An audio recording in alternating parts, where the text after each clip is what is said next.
September in tech is absolute chaos. I was already deep into reviewing the latest iPhone solid updates, refined, exactly what you'd expect when Meta decided to throw a curveball. Another event, another announcement, another you should probably pay attention to this moment. So I put everything on pause, flew back to California. And what Meta showed me honestly felt like a glimpse into where computing is headed next.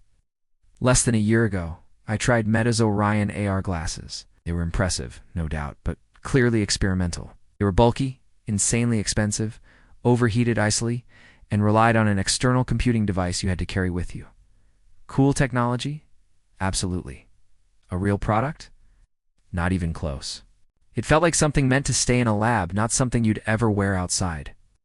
Fast forward about 10 months, and suddenly Meta is putting a finished product in my hands, one with a price tag and a release window. These are the Meta Ray-Ban display glasses. And while the name isn't exactly exciting, the technology inside them absolutely is.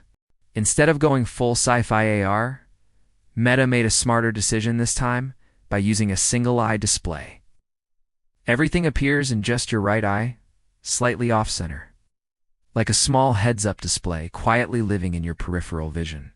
And surprisingly, that works really well.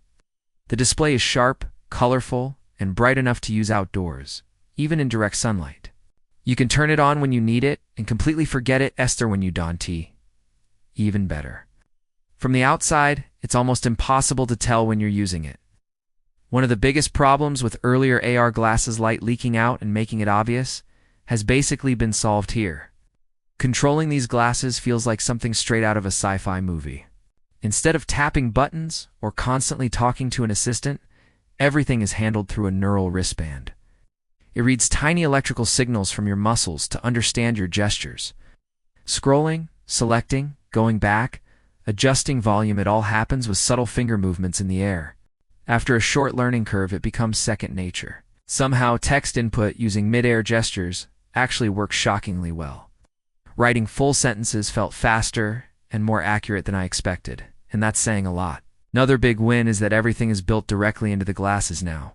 There's no external computer, no wires, no extra accessories. Yes, the frames are thicker than normal glasses. And you do notice the weight, but they're still comfortable enough to wear for long periods. Meta also deserves credit for focusing on design this time. These dainty look like a failed science experiment on your face. They look like glasses someone might actually choose to wear. What really changes the experience, though, is what the display enables. You can finally see menus instead of guessing with voice commands. You get a live camera viewfinder so you know exactly what you're recording. Messaging and video calls make sense when you can actually see the other person. Navigation becomes incredibly intuitive with turn-by-turn directions floating in your view. And live captions plus real-time translation might be one of the most underrated features here, especially for accessibility and travel. All of this is launching as a real product for $800. That's expensive, no doubt, but considering the technology packed into these glasses, it's not completely unreasonable. That said, this is Meta, which means privacy questions aren't going away. The software ecosystem is very closed right now, relying almost entirely on Meta-owned apps like WhatsApp and Instagram. There's no app store at launch, which limits how powerful these can be, at least for now. Still, it's hard not to be impressed.